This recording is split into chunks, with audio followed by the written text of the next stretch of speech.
Hello ನಮಸ್ಕಾರ ಎಲ್ಲರಿಗೂ nature spirit nine ಆಟ್ Kannada ಟಾರೋ card ರೀಡಿಂಗಿಗೆ welcome. ಇವತ್ತಿನ ದಿನದಲ್ಲಿ ನಾನು ರೀಡಿಂಗಿನ ಬದಲಾಗಿ ಒಂದು ಚಾಂಟಿಂಗನ್ನು ಹೇಗೆ ಮಾಡೋದು, ಯಾಕೆ ಆ ಚಾಂಟಿಂಗನ್ನು ಮಾಡಬೇಕು, ಇದೆಲ್ಲ ವಿಚಾರಗಳ ಬಗ್ಗೆ ನಾನು ಮಾಹಿತಿಯನ್ನು ಕೊಡ್ತಾ ಹೋಗ್ತೀನಿ. ಓಕೆ, ಸೊ ಪ್ರಕೃತಿಯಲ್ಲಿ 4 ಅಂಶಗಳಿದೆ, ಹೌದಾ? ಯಾವ್ದ್ಯಾವುದು? ಭೂಮಿ, ಗಾಳಿ, ನೀರು, ಬೆಂಕಿ. ಈ 4 ಅಂಶಗಳು ಕೂಡ ನಮಗೆ ತುಂಬಾನೇ ಮುಖ್ಯ, ಹೌದಾ? ಆದರೆ ಈ 4 ಅಂಶಗಳಿಂದ ನಾವು ನಮ್ಮದೇ ಆದಂತಹ ರೀತಿಯಲ್ಲಿ ಆಲೋಚನೆಗಳನ್ನು ಮಾಡಿಕೊಂಡು ನಾವು ಬಳಸ್ತಾ ಹೋಗ್ತೀವಿ. ನೀರನ್ನ ಸಾಮಾನ್ಯವಾಗಿ ನಾವು ಸ್ವಚ್ಛತೆಗೋಸ್ಕರವಾಗಿ ಬಳಸ್ತೀವಿ. ಅಂದರೆ ನಾವು ಅನ್ಕೊಳ್ಳೋದೇನು, ದೇಹದ ಸ್ವಚ್ಛತೆಗೋಸ್ಕರವಾಗಿ ನಾವು ಬಳಸ್ತೀವಿ, ಆದರೆ ಬೇರೇನು ಸ್ವಚ್ಛ ಆಗೋದಿಲ್ಲ ಅನ್ನೋದಾದ್ರೆ ಖಂಡಿತವಾಗಿಯೂ ಸುಳ್ಳದು. ಯಾಕೆ ಗೊತ್ತಾ? ಸರ್ವೇ ಸಾಮಾನ್ಯವಾಗಿ ಹೇಳ್ತಾರೆ, ನೋಡು ಸ್ನಾನ ಮಾಡ್ಕೊಂಡು ಬಂದಿದ್ದಾರೆ, ದೇಹ ಸ್ವಚ್ಛ ಮಾಡ್ಕೊಂಡ್ರೆ ಸಾಕ, ಮನಸ್ಸು ಸ್ವಚ್ಛ ಆಗ್ಬಾರ್ದ, ಅವ್ರ ಆತ್ಮ ಸ್ವಚ್ಛವಾಗಿರ್ಬಾರ್ದ? ಮನಸ್ಸೆಲ್ಲ ಕೊಳತೋಗಿದೆ, ದೇಹ ಒಂದನ್ನ ಮಾತ್ರ ಸ್ನಾನ ಮಾಡ್ಕೊಂಡು ಓಡಾಡ್ತಾರಪ್ಪ. ಹಿಂಗ ಓಡಾಡ್ತಾರೆ ನೋಡೋರು, ಅವ್ರ ಮನ್ಸಲ್ಲಾದ್ರೂ ಒಂಚೂರಾರು ಅಳಕಿದ್ಯಾ, ಅವ್ರಿಗೆ ಆತ್ಮಸಾಕ್ಷಿ ಅನ್ನೋದಿದ್ಯಾ ಅನ್ನೋ ರೀತಿಯಲ್ಲಿ ಮಾತಾಡೋದನ್ನ ನಾವು ಸಾಮಾನ್ಯವಾಗಿ ಕೇಳ್ಕೊಂಡಿದ್ದೀವಿ. ಕೆಲವೊಮ್ಮೆ ಏನಾಗತ್ತೆ ಅನ್ನೋದಾದ್ರೆ, ನಮಗೆ ಗೊತ್ತಿದ್ದೋ ಅಥವಾ ಗೊತ್ತಿಲ್ಲದೆಯೋ ಕೆಲವು ತಪ್ಪುಗಳನ್ನು ನಾವು ಮಾಡ್ಬಿಡ್ತೀವಿ. ಈಗ ಆಗೋಗಿರುವಂತಹ ತಪ್ಪುಗಳಿಗೆ ನಾವೇನು ಮಾಡೋಕ್ಕಾಗಲ್ಲ, ಆಗೋಗಿದೆ ಅದು ತಪ್ಪು. ಆದರೆ ಅದನ್ನು ಸರಿ ಮಾಡ್ಕೊಳ್ಳುವಂತಹ ಪ್ರಯತ್ನವನ್ನು ನಾವು ಮಾಡ್ಬೋದು. ಅಥವಾ ಇವಾಗ ನಮ್ಗೇನೋ ಕೆಲವೊಂದು ವಿಚಾರಗಳ ಬಗ್ಗೆ ನಾವು ತಪ್ಪು ಮಾಡಿದ್ದೀವಿ ಅಂದರೆ ಆ ತಪ್ಪನ್ನೇ ಮುಂದುವರಿಸ್ಕೊಂಡು ಹೋಗೋ ಬದಲಿಗೆ ಅದನ್ನು ಸರಿ ಮಾಡ್ಕೊಳ್ಳುವಂತಹ ಪ್ರಯತ್ನಗಳನ್ನು ನಾವು ಮಾಡ್ಕೋತೀವಲ್ವಾ? ಅದೇ ರೀತಿ ನಮ್ಮ ಮನಸ್ಸು ಪರಿಶುದ್ಧವಾಗಿಲ್ಲ, ಏನೋ ಒಂದು ತಪ್ಪನ್ನು ಮಾಡಿದ್ದೀವಿ, ಅಥವಾ ನಮ್ಮ ಮನಸ್ಸು ಏನೋ ಕಸಿವಿಸಿಯಾಗಿದೆ, ಏನೋ ಬೇಜಾರಿನಲ್ಲಿದೆ, ಏನೋ ನೋವಿನಲ್ಲಿದೆ ಅನ್ನೋದೇ ಆದರೆ ಬರೀ ನಮ್ಮ ದೇಹವನ್ನ ಸ್ವಚ್ಛ ಮಾಡ್ಕೊಳ್ಳೋದ್ರಿಂದ ನಮ್ಮ ಮನಸ್ಸು ಸಮಾಧಾನವಾಗಿರತ್ತಾ? ಇರೋದಿಲ್ಲ.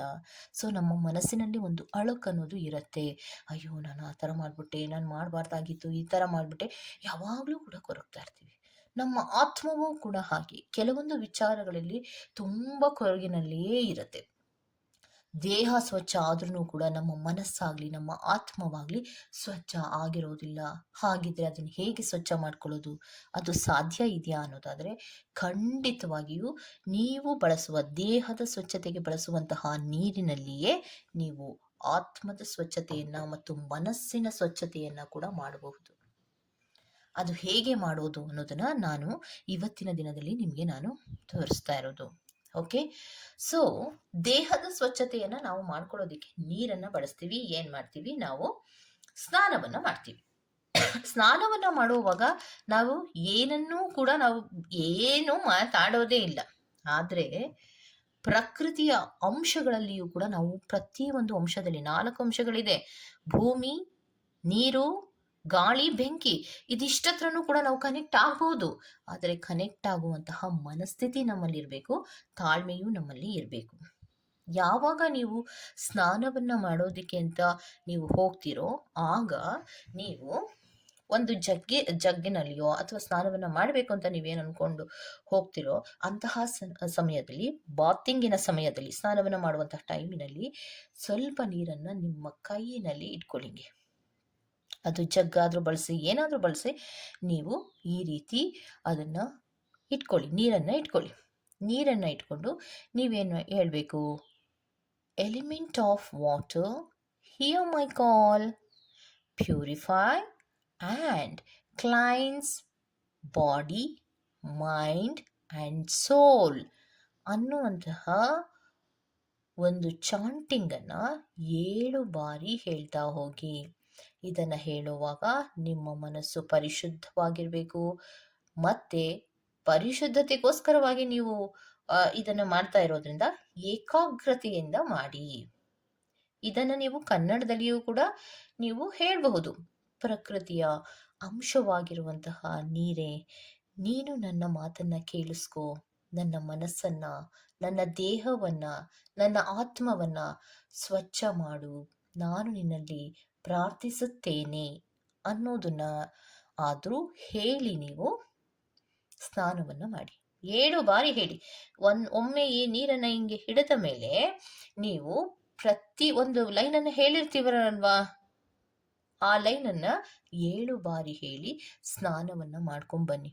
ತದನಂತರದಲ್ಲಿ ನೋಡ್ತಾ ಹೋಗಿ ಎಷ್ಟು ಬದಲಾವಣೆಗಳು ನಿಮ್ಮ ಮನಸ್ಸಿನ ಮೇಲೆ, ನಿಮ್ಮ ದೇಹದ ಮೇಲೆ, ನಿಮ್ಮ ಆತ್ಮದ ಮೇಲೆ ಬದಲಾವಣೆಗಳಾಗೋದನ್ನು ನೀವೇ ಗಮನಿಸ್ಬೋದಾಗಿರುತ್ತೆ. ಪಾಸಿಟಿವ್ ಚೇಂಜಸ್ಗಳನ್ನೋದು ಇರುತ್ತೆ.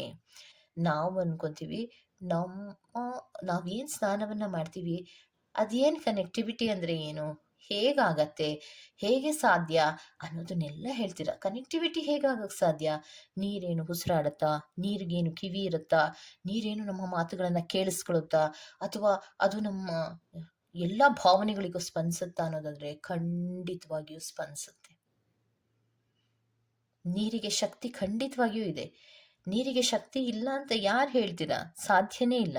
ಯಾಕೆ ಅಂದರೆ ಇದೇ ನೀರನ್ನು ನೀವು ಒಂದು 5-6 ಗಂಟೆ ಅಥವಾ 1 ದಿನ 2 ದಿನ ಕುಡಿದೇ ಇದ್ರೆ ನಿಮ್ಮ ದೇಹವೇ ಡ್ರೈನ್ ಆಗತ್ತೆ, ಅಸ್ತವ್ಯಸ್ತವಾಗತ್ತೆ ಅಲ್ವಾ?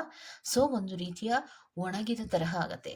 ಅದೇ ನೀರು ನಮ್ಮನ್ನ ಬದುಕಿಸ್ಬೋದು, ಅದೇ ನೀರು ಗಿಡವನ್ನು ಬದುಕಿಸ್ಬೋದು, ಅದೇ ನೀರು ಪ್ರಕೃತಿಗೆ ಅತ್ಯಂತ ಮುಖ್ಯವಾಗಿರುವಂತಹ ಒಂದು ಸ್ವಚ್ಛತೆಯಲ್ಲಿ ಬಳಸಬಹುದು, ಮತ್ತಿನ್ನೆಲ್ಲ ಉಪಯೋಗಕ್ಕೆ ಬಳಸಬಹುದು. ಅಂದರೆ ನೀರಿಗೆ ಶಕ್ತಿ ಇರೋದಿಲ್ವಾ? ಖಂಡಿತವಾಗಿಯೂ ಇರುತ್ತೆ. ಆದರೆ ಪ್ರಕೃತಿಯ ಅಂಶಗಳ ಜೊತೆಯಲ್ಲಿ ನೀವು ಕನೆಕ್ಟ್ ಆಗುವಂತಹ ಮನಸ್ಥಿತಿ ನಿಮ್ಮಲ್ಲಿ ಇರಬೇಕು. ನೆಗೆಟಿವ್ ಥಾಟ್ಸ್ಗಳನ್ನು ಮಾಡಿಕೊಂಡು ನಕಾರಾತ್ಮಕತೆಯ ರೀತಿಯಲ್ಲಿ ನೀವು ಯೋಚನೆ ಮಾಡ್ತಾ ಹೋದರೆ ಯಾರ ಹತ್ರನೂ ಕೂಡ ನೀವು ಸ್ಪಂದಿಸೋದಕ್ಕೆ ಸಾಧ್ಯ ಇಲ್ಲ. ಸ್ಪಿರಿಟ್ಸ್ಗಳು ಏನು ಸೃಷ್ಟಿಗಳನ್ನು ಮಾಡಿರ್ತಾರೋ, ಏನೋ ಪ್ರಕೃತಿಯಲ್ಲಿ ಅಂಶಗಳು ಇದೆಯೋ, ಆ ಎಲ್ಲ ಅಂಶಗಳ ಜೊತೆಯಲ್ಲಿ ನಾವು ಕನೆಕ್ಟ್ ಆಗಬಹುದು. ಕನೆಕ್ಟ್ ಆಗುವಂತಹ ಮನಸ್ಥಿತಿ ಇರಬೇಕು. ಇದನ್ನ ಮಾಡಿ ನೋಡಿ. ಏನು ನಿಮಗೆ ಖರ್ಚಾಗತ್ತೆ? ಏನು ಖರ್ಚಾಗಲ್ಲ. ಸ್ನಾನ ಮಾಡೋದಕ್ಕೆ ನೀರನ್ನು ನೀವು ಸಾಮಾನ್ಯವಾಗಿ ದಿನನಿತ್ಯವೂ ಬಳಸ್ತೀರಾ. ಆ ದಿನನಿತ್ಯ ಬಳಸುವಂತಹ ಸ್ನಾನದ ನೀರಿನಲ್ಲಿ ನೀವು ಈ ಒಂದು ಚಾಟ್, ಈ ಒಂದು ಲೈನನ್ನು 7 ಬಾರಿ ಹೇಳೋದ್ರಿಂದ ಕಳ್ಕೊಳ್ಳೋದೇನಿದೆ?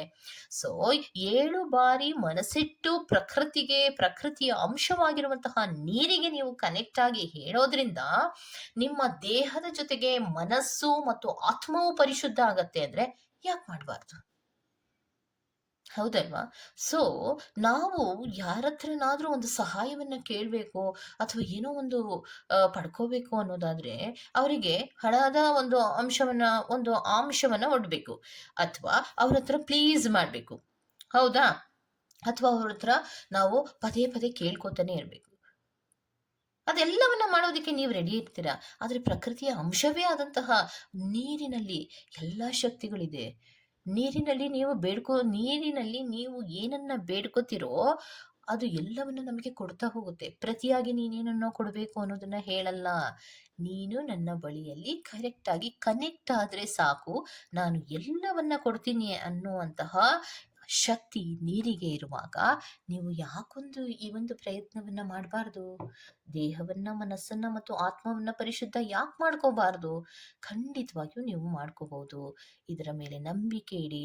ನಂಬಿಕೆ ಇಟ್ಟು ನೀವು ಈ ಕೆಲಸವನ್ನ ಮಾಡೋದ್ರಿಂದ ಖಂಡಿತವಾಗಿಯೂ ನೀವು ಪರಿಶುದ್ಧ ಆಗೋದಕ್ಕೆ ಸಾಧ್ಯ ಇದೆ. ಸಾಮಾನ್ಯವಾಗಿ ದೇಹದ ಸ್ವಚ್ಛತೆಯನ್ನ ಎಲ್ಲರೂ ಮಾಡ್ಕೋತಾ ಇರ್ತೀರ, ಆದರೆ ಮನಸ್ಸಿನ ಸ್ವಚ್ಛತೆ ಆಗಲಿ, ಆತ್ಮದ ಸ್ವಚ್ಛತೆ ಆಗಲಿ ಮಾಡ್ಕೊಳ್ಳುವಂತಹ ರೀತಿ ಕೆಲವೊಬ್ಬರಿಗೆ ಗೊತ್ತಿರೋದಿಲ್ಲ. ಅದು ಹೇಗೆ ಮಾಡ್ಕೋಬೇಕು ಅನ್ನೋದು ಗೊತ್ತಿರೋದಿಲ್ಲ. ಸರಳ ವಿಧಾನದಲ್ಲಿ ನಾನು ನಿಮಗೆ ಹೇಳಿದ್ದೇನೆ, ಇದನ್ನ ಮಾಡಿ ನೋಡಿ. ಪ್ರತಿ ಬಾರಿ ನೀವು ಸ್ನಾನವನ್ನ ಮಾಡುವಾಗ ಈ ಒಂದು ಲೈನನ್ನು 7 ಬಾರಿ ಹೇಳಿ ಸ್ನಾನವನ್ನ ಮಾಡೋದ್ರಿಂದ ನಿಮ್ಮ ದೇಹದಲ್ಲಾಗ್ಲಿ, ಮನಸ್ಸಿನಲ್ಲಾಗ್ಲಿ, ಆತ್ಮದಲ್ಲಾಗ್ಲಿ ಪಾಸಿಟಿವ್ ಬದಲಾವಣೆಗಳು ಅನ್ನೋದು ಆಗೇ ಆಗತ್ತೆ. ನೀವಿದನ್ನ ಮಾಡ್ತಾ ಹೋಗಿ. ಓಕೆನಾ? ಸೊ ಈ ತರಹದ ಕೆಲವೊಂದು ಚಾಂಟಿಂಗಿನ ವಿಧಾನಗಳು ನಿಮಗೆ ಬೇಕು ಅಂದರೆ ದಯವಿಟ್ಟು ಕಮೆಂಟ್ ಸೆಕ್ಷನಲ್ಲಿ ಹಾಕ್ತಾ ಹೋಗಿ. ನಾನು ಅದನ್ನು ವಿಡಿಯೋ ಮಾಡುವಂತಹ ಪ್ರಯತ್ನವನ್ನು ಮಾಡ್ತೀನಿ. ಓಕೆ? ಸೊ ಈ ತರಹದ ವಿಡಿಯೋಸ್ಗಳು ನಿಮ್ಗೆ ಇಷ್ಟ ಆಗಿದ್ರೆ ದಯವಿಟ್ಟು ಸಬ್ಸ್ಕ್ರೈಬ್ ಮಾಡಿ, ಪಕ್ಕದಲ್ಲಿರುವಂತಹ ಬೆಲ್ ಐಕಾನನ್ನು ಪ್ರೆಸ್ ಮಾಡಿ. ನಾನು ನಿಮ್ಮನ್ನು ಮತ್ತೊಂದು ರೀಡಿಂಗ್ಗಳಲ್ಲಿ ಸಿಗ್ತೀನಿ ಅಂತ ಹೇಳ್ತಾ, ಅಲ್ಲಿವರೆಗೂ ಚೆಕಿ. ಬಾಯ್.